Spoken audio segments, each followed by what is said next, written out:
여러분 안녕하십니까? 네. 오늘부터 내일까지 사경인데요.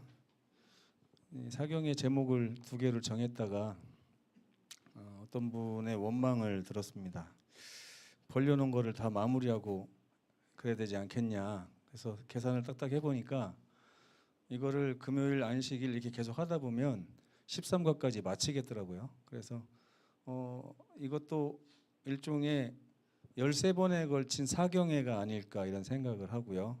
마태복음부터 요한복음까지를 깊이 파는 거잖아요. 그러니까 이 말씀이 그대로 사경회면 좋겠다 해서 오늘 저녁에도 또 다음 주에 우리 전도사님 설교도 제가 다 내놓으라고 그래가지고 끝까지 좀 마치려고 합니다. 그래서 하늘이 걸어간 길 위에 사랑이 있었다. 이제 8번째 시간입니다. 거라사 지방으로 예수님이 가시는 거고요.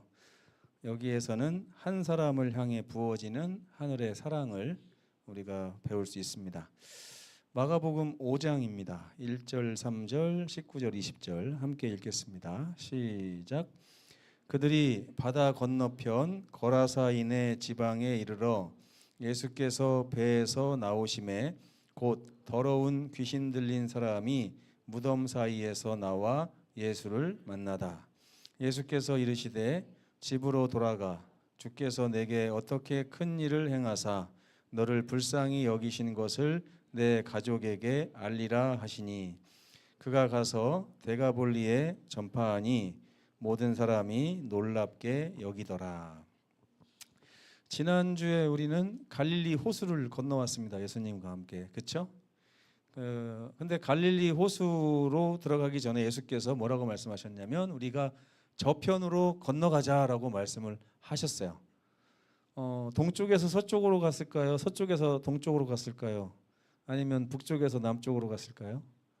갈릴리 호수가 이렇게 있다면 이 갈릴리 호수하고요 사해 바다가 이렇게 연결돼 있어요. 그죠? 그 연결된 강을 무슨 강이라고 합니까? 요단강이죠. 요단강. 그래서 요단강 동쪽은 이방인의 땅이고 요단강 서쪽은 이스라엘 백성들의 땅이에요. 그래서 애굽에서 나올 때 요단강을 오른쪽에서 왼쪽으로 지도로 보면 오른쪽에서 건너서 왼쪽으로 이렇게 들어가서 약속의 땅에 들어간 거거든요.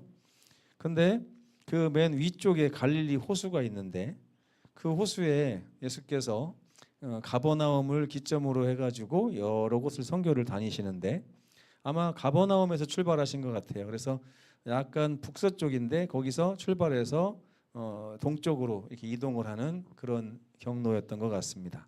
그래서 바다 건너편에 이제 거라사인의 지방으로 이렇게 가는 건데 이것이 풍랑을 만나서 성령의 이끄심에 따라서 갔는지 아니면 처음부터 예수님이 계획한 길이었는지는 모르겠어요. 성경에 나오지 않기 때문에.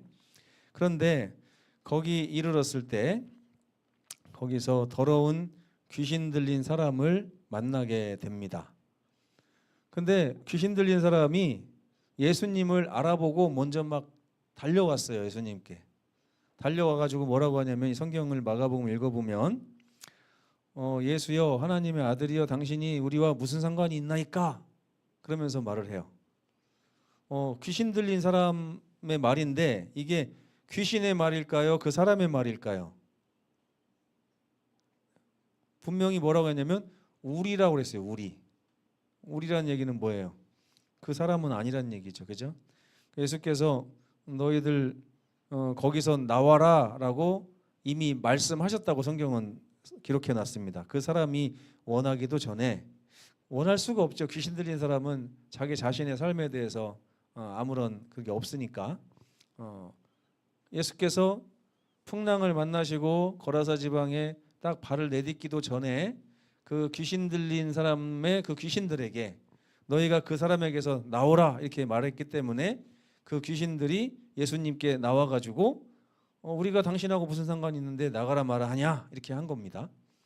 그러니까 예수께서 나가라고 하니까 그러면 우리로 하여금 저 산에 있는 돼지떼에게 들어가게 해달라.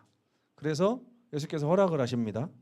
그래서 산에 있는 3,000마리의 돼지에게로 이 귀신들이 옮겨가가지고 이 돼지들이 바다로 막 돌격해가지고 자살을 하는 것입니다. 그 후에 어떤 일이 발생했냐면 그 거라사에 있는 많은 사람들이 예수님의 이적을 보고서 예수님한테 우리 동네를 좀 떠나 주십시오 그렇게 했다는 거예요. 그랬더니 이 귀신 들린 사람이 나와가지고 예수님을 따라가겠다고 했더니 예수님이 뭐라고 하세요? 너는 여기 남아서 하나님이 너에게 행하신 일을 전하라 이렇게 하셨다는 내용이 마가복음 5장에 나옵니다. 자, 그러면 처음부터 좀 살펴볼게요. 바다를 건너오신 이유가 뭘까?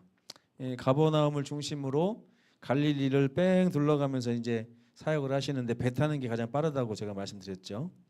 그러면서 가버나움이 사역의 출발점이었는데 갑자기 예수님이 우리가 저편으로 건너가자 그러면서 위험을 감수하면서 바다를 건너서 결국에 거라사로 가셨어요. 그렇죠? 그 선택의 이유가 뭘까요? 거기 보면 좀 전에 말한 그 거라사의 광인, 말이 좋아 광인이지 우리나라 말로 하면 뭐예요? 미친 사람이죠. 미친 사람. 미쳤다는 거죠. 그 미친 사람이 어디서 살고 있냐면 무덤 사이에서 살고 있고 공동묘지에서 살고 있는 거예요. 공동묘지에서. 근데 그 무덤 사이에 있는 한 사람을 위해서 예수께서 그 거라사라고 하는 지방에 가신 것이 돼요. 왜냐하면 예수님은 다 아시는 분이고 거라사 지방에 예수님이 발걸음을 하시고 나서 곧바로 쫓겨나셨어요. 거라사 광인만 고쳐주고 나서 곧바로 쫓겨나셨어요. 그러니까 그걸 모두 아시는 예수님이라면 그 거라사에 가신 이유가 뭐냐면 그 광인 한 사람 고쳐주려고 그 풍랑을 만나가면서 가신 거예요. 그 누가복음 19장 10절에 보면 예수님이 분명히 이렇게 말씀하십니다. 인자가 온 것은 잃어버린 자를 찾아 구원하려 함이라. 잃어버린 자들이 아니고요. 잃어버린 자들이 아니라 잃어버린 자라고 하는 거예요. 잃어버린 자. 제가 삼형제 중에 둘째거든요. 근데 항상 이제 어렸을 때 이런 생각을 많이 했어요. 우리 부모님이 아들이 셋이다 보니까 아들 귀한 줄을 좀 모르시는 것 같더라고요. 네. 근데 우리 옆에 있는 장로님네는 딸만 넷이에요. 딸. 그 딸 넷을 낳는 걸 보더니 우리 어머니가 애 낳기를 포기하신 거예요. 아들 또 나올까 봐. 그죠? 나중에 어렸을 때는 막 바꾸자, 막내를 바꾸자 막 이런 얘기도 막 했는데 마음에 없는 소리겠죠. 근데 어쨌든 아들이 없는 그 집에서는 아들 얼마나 아들의 그냥 배고픈지 모릅니다. 근데 우리 어머니는 그냥 굴러다니는 게 다 아들이니까 우리 집은 4대째 딸이 없거든요. 제가 처음으로 딸을 낳은 거예요. 그런데 우리 동생도 지금 아들밖에 못 낳고 그런데 아들이 너무 많다 보니까 아들 귀한 줄 몰라요. 그러다 보니까 제가 어떤 생각을 하냐면 나 하나쯤 없어져 봤자 티도 안 나겠다 이런 생각을 많이 했어요. 나 하나쯤 없어져 봤자 티도 안 나겠다. 그리고 살짝 없어져 봐도 제가 없어진 줄도 모를 때가 많아요. 하도 바쁘게 살다 보니까. 근데 저는 누가복음 19장 10절에서 이게 참 마음에 감동이 됩니다. 예수님이 이 세상에 오신 것은 잃어버린 많은 자들을 찾으러 온 것이 아니라는 거예요. 잃어버린 자. 그게 누구예요, 여러분? 잃어버린 자. 바로 저일 수도 있고 바로 여러분 자신일 수도 있는 것입니다. 그 사람을 찾아서 구원하기 위해서 오셨다는 거예요. 바다를 건너서. 근데 사람이 어디에 있냐면 이 거라사 광인은 무덤 사이에. 그러니까 제가 이 거라사의 이야기를 가만히 살펴보니까 그냥 예수께서 세상에 오셔서 십자가를 지시고 죄인을 구원하신 이야기의 축소판이더라고요. 무덤 사이에 거하고 있는 이 정신이 나가가지고 자기 진짜 아버지가 누군지도 모르고, 그렇죠? 어떻게 해야 잘 사는 건지도 모르고, 사람답게 사는 법도 모르고 그냥 무덤 사이에 있다는 얘기 뭐예요? 이미 사망의 그늘에 살고 있다는 얘기잖아요. 그 죄 아래 놓여 있는 인류의 모습을 가장 극명하게 표현한 말이 이 말이 아닌가 싶어요. 무덤 사이에 거하고 있는 미친 사람. 그게 바로 저와 여러분들인 것입니다. 아주 상징적인 존재예요. 근데 그는 살아 있었지만 그들의 공동체에서 이미 포기한 사람입니다. 여러분 주변에 누군가를 포기해 보신 적 있으신가요? 있어요, 없어요? 주변에 옆에 있는 사람, 쟤는 상종을 하지 말아야지, 안 되겠어. 저 사람에 대한 관심과 애정을 이제 좀 끊어야겠어. 더 이상 가치가 없어. 막 이렇게 생각하는 사람이 있잖아요.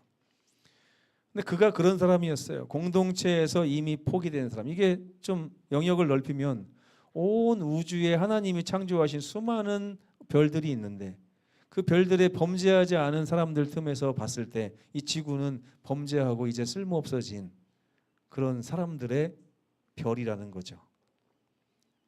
무덤은 그에게 허락된 유일한 자리였습니다. 사람들이 무덤에다 그를 쳐놓고서 관심도 보이지 않고 그냥 거기서 그냥 죽을 때까지 그러고 있으라고 하는 것이죠. 가만히 생각해 보면 사탄은요, 하나님의 완전한 작품인 인간을 이렇게 만드는 존재입니다. 존재는 남겨두긴 하는데 가치를 지워버리는 거예요. 가치를 지워버려요. 여러분의 마음속에 이미 가치를 잃어버렸어요. 여러분의 마음속에. 여러분이 진정 얼마만큼의 가치를 지닌 존재인지 여러분 아십니까? 모르십니까? 네? 여러분 값으로 매기면 얼마 받으실 것 같아요? 우리 김윤식 집사님 얼마 받을 것 같아요? 얼마를 받았으면 좋겠어요? 사람들은요, 자기의 가치, 진정한 가치를 잘 모릅니다. 교만한 사람조차도 그래요. 사탄이 우리에게 하는 일이 바로 그것입니다. 너가 하나님의 위대한 하나님의 아들이라고? 아니야, 너는 범죄자야. 너는 죄로 얼룩져서 죽을 수밖에 없어. 너는 결코 하나님의 아들이 될 만큼 그렇게 거룩한 존재가 아니야 라고 계속 우리를 깎아내립니다. 왜? 너가 지은 죄를 봐봐. 너에게 묻어있는 이 진흙덩어리들을 봐봐. 너는 가치 없는 존재야 라고 계속 말하고 있는 것이죠. 여러분 지금 당장 예수님 오시면 하늘에 가실 수 있는 분 손 들어보세요. 나는 무조건 하늘에 간다. 이게 여러분의 지금 존재 가치가 땅에 처박힌 것입니다. 네. 진짜 그래요. 여러분 아버지가 여러분 데리러 온다고 성경에 써 있는데 아버지가 오면 누군가는 데리고 갈 건데 나는 안 데리고 갈 거다라고 생각하는 게 이게 광인이 아니고 뭡니까? 그죠? 뭐라고 생각해요? 나는 부족하니까. 나는 그만한 가치가 없으니까. 이렇게 생각하니까 거기에 속아 넘어가는 거예요. 대부분의 사람들이 어떤 생각을 갖고 있냐면 나는 죄가 많대요. 난 죄가 많대요. 나는 더럽대요. 나는 추악하대요. 나는 연약하고 부족하대요. 나는 못났대요. 그래서 나는 지금 당장 예수님 오시면 곤란하대요. 그럼 언제쯤 예수님이 오시면 됩니까? 언제쯤? 얼마 정도 드리면 됩니까? 우리 나윤관 성도님 시간 얼마나 드리면 될 것 같습니까? 네? 한없이 기다려야 됩니까? 많이 필요할 것 같아요. 네. 그게 아니에요.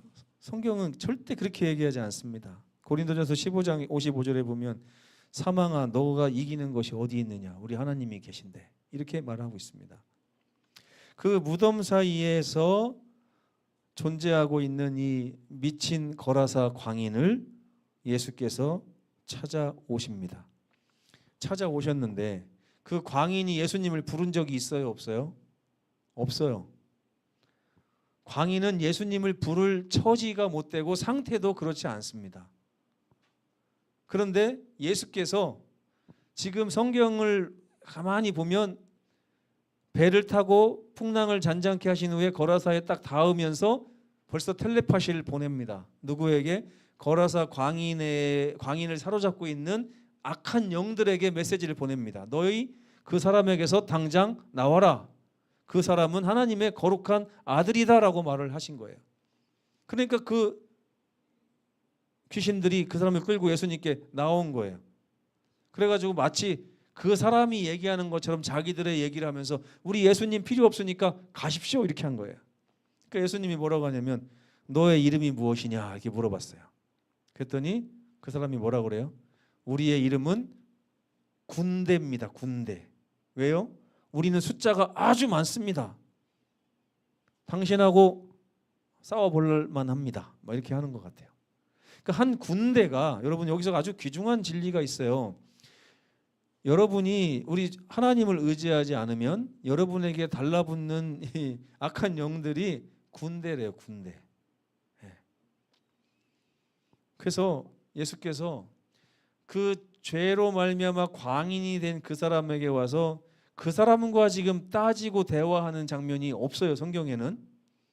무슨 장면만 있어요? 그 사람을 사로잡고 있는 악한 영들과 싸우시고 있는 거예요. 지금. 예를 들면 김석 형제에게 와서 너 왜 이렇게 했냐? 왜 이랬어? 이렇게 하는 게 아니라 그 주변에 있는 악한 영들에게 니네 이름 뭐야? 니네 뭔데? 왜 내 아들 옆에 니네가 이렇게 진치고 있는 거야? 그랬더니 우리는 군대입니다. 이렇게 얘기하는 거야. 그때 예수님이 물러가라. 물러가라.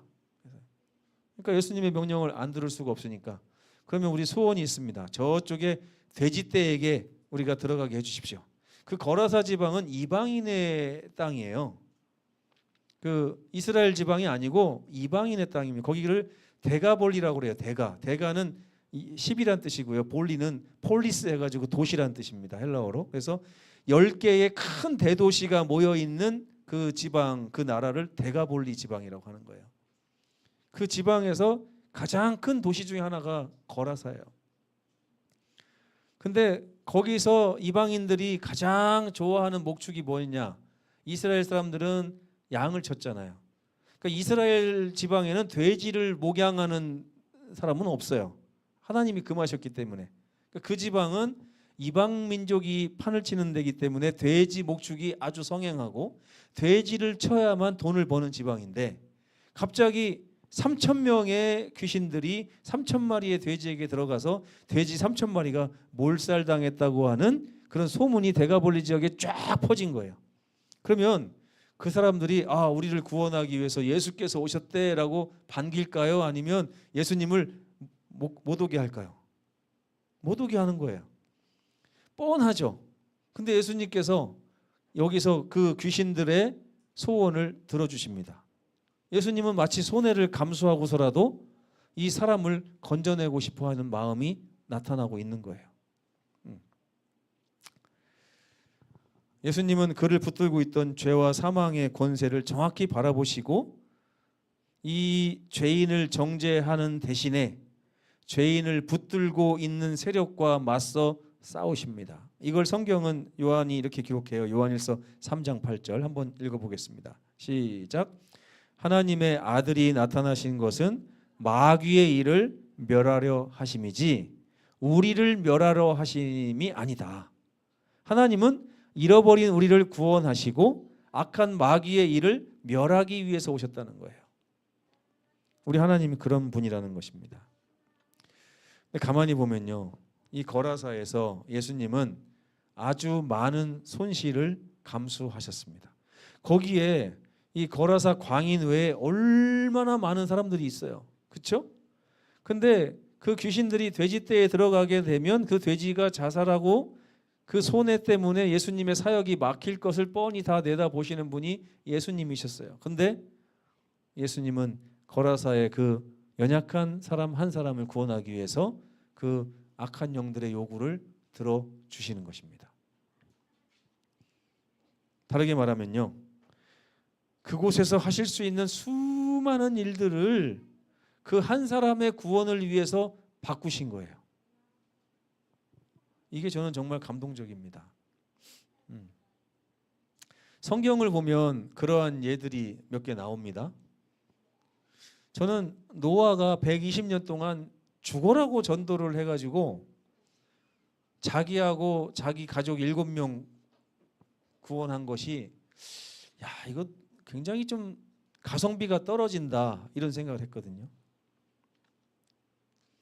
제가 가끔 목회 슬럼프가 올 때가 있습니다. 언제 오냐면 제가 여기서 앞으로 10년을 목회하나 다른 사람이 와서 목회를 하나 어떤 전도사님이 와서 목회를 하나 그냥 똑같을 것 같은 거예요. 제가 하는 거나 남이 하는 거나. 근데 굳이 내가 할 필요가 있을까? 이런 생각이 들 때 슬럼프가 와요. 내가 하는 일이 좀 가성비가 떨어지는 거 아닌가. 근데 노아의 120년은 단지 8명의 식구를 구원하기 위해서 소모가 됐어요. 그리고요. 여리고성 보세요. 여리고성 하나 함락시키려고 하나님께서 얼마나 큰 이적을 베푸셨습니까? 백성들로 하여금 하루에 한 바퀴씩 돌아라. 7일 동안 그렇게 한 다음에 마지막 7일째는 7바퀴를 돌고 함성을 질러라. 그러면 무너질 것이다. 엄청난 이적을 행하셨어요. 엄청나게 자비의 시간을 주시고 엄청나게 위용을 보여주시면서 여리고성의 수많은 사람들을 구원하시기 위해서 마지막 기별을 주신 것입니다. 근데 몇 명 구원받았어요? 라합이라고 하는 여인과 그의 몇 명 안 되는 소수의 가족들 외에는 아무도 구원하지 못하셨어요. 하나님의 하시는 일은 가성비가 떨어질 때가 너무나 많은 거예요. 예전에 어떤 일이 있었냐면요. 어떤 지방에서 저 부산 쪽인가 대대적으로 전도회를 한번 한 적이 있습니다. 5천만 원을 들여가지고 전도회를 했는데 몇 명을 침례줬냐면 2명을 침례준 거예요. 2명. 그러니까 어떤 얘기가 막 들리냐면 5천만 원 들여가지고 2명 침례주는 전도회를 왜 하냐 막 이런 얘기가 들렸어요. 근데 그때 어떤 장로님이 그런 말씀을 하셨답니다. 하나님이 한 명을 위해서 2,500만 원씩 쓰는 사랑을 우리가 본 거다. 네. 그죠? 한 명을 위해서 2,500만 원을 더 쓰실 수 있는 분이 하나님이라는 것을 우리가 알아야 된다는 거예요. 그러니까 저는 이 거라사에 가서 딱 보니까 그 사람 한 명 딱 구원하자마자 쫓겨나오셨어요. 예수님이. 그런데 풍랑을 만나면서까지 거기 가셔가지고 그 한 사람을 구원하기 위해서 그 사역을 하신 예수님. 가만히 보니까 예수님의 구원 사역은 언제나 그런 것 같아요. 그분은 마치 이 지구상에 단 한 사람만 있는 것처럼 우리에게 다가오시는 분이십니다. 네. 화이트 부인이 그런 말을 한 적이 있어요. 이 세상에 구원받을 사람이 미래를 내다보시는 예수님 볼 때 아담 이후로 지금까지 6,000년의 시간 동안에 구원받을 사람이 딱 한 명밖에 없다고 해도 예수님은 어떻게 하셨을 거라고요? 기꺼이 오셔서 십자가를 지셨을 것이다. 이렇게 말씀하시는 거예요. 여러분 가성비가 좀 이게 계산이 되세요? 안 되죠? 근데 제가 이 거라사의 광인을 보면서 그 세상으로부터 버림받고 아무런 희망이 없다고 이미 포기가 되어서 무덤 사이에 거하는 그 사람을 잃어버린 자라고 생각하시고 가셔서 구원하시는 예수님의 모습이 마치 또 다른 거라사 광인과 같은 저에게 아주 은혜로 다가오는 것을 느꼈습니다. 하늘이 사람을 구원하는 방식은요 언제나 1대1입니다. 1대1이에요. 예수께서는 마치 이 세상에 나 혼자만 있는 것과 같이 나에게 오셔서 사랑을 베푸시고 나를 끝까지 사랑하신다고 성경은 이야기합니다. 물론 이 한 사람 거라사 광인을 거기에 증인으로 남겨놓고 예수님이 오시긴 했는데 나중에 성경에 보면 데가볼리 지역에 또 예수님이 방문하셨는데 그때는 사람들이 막 나와가지고 우리 병도 고쳐달라고 막 이렇게 하는 장면이 성경에 나옵니다. 결국에 예수님의 사역은 한 사람에게서 끝나지 않고 그 사람을 통하여 더 여러 사람에게 하늘의 기별이 전해졌다는 것도 알 수 있습니다. 근데 하지만 예수께서 그 결과 때문에 그 사람을 구원하신 건 아니에요. 그 사람 한 사람을 사랑하기 때문에 그렇게 하신 것입니다. 하나님의 구원은 언제나 이 세상에 단지 나 한 사람만 있는 것처럼 다가오십니다. 그것이 나를 향한 하나님의 사랑입니다. 어떤 분 보면요, 에이, 나 같은 거는 하늘나라 못 가, 이렇게 생각하시는 분들 많거든요. 근데 그게 무슨 말이냐면 예수님 이제 이 지구에 안 오셔도 됩니다, 이런 뜻하고 똑같아요. 예수님이 지구에 자꾸만 관심 갖는 이유가 여기 계신 장로님들 때문이 아니라는 거예요. 바로 나를 위해서 그렇게 하신다는 겁니다. 이게 바로 성경이 거라사를 통해서 우리에게 보여주시는 사랑입니다. 하나님께는 인류 전체의 무게와 한 사람의 무게가 다르지 않습니다. 똑같아요. 그래서 이사야 43장 4절에 보면 너는 내 눈에 아주 보배롭고 존귀하며 그래서 내가 너를 사랑하고 있다고 하나님이 우리에게 고백하는 장면이 나옵니다. 이렇게 하나님이 사람을 구원하는 방식은 단체로 구원하는 구원은 세상에 없습니다. 네. 십자가에서는 우리 모든 인류의 죄값을 한 번에 치르시긴 했어요. 그러나 하나님이 구원하시는 방식은 항상 개인전이에요. 1대1. 그냥 송정교회 모두 구원 이런 거 없다는 거예요. 하나님은 지금 나를 위해서 사역하고 계시다는 거예요. 여러분 곁에서. 여러분이 돌아올 때까지. 여러분이 진정으로 그분을 만날 때까지. 여러분은 진정으로 구원을 확신할 때까지 그분의 사역은 멈추지 않는다는 것입니다. 이것이 바로 거라사 지방에서 예수께서 보여주신 하늘의 사랑이었습니다.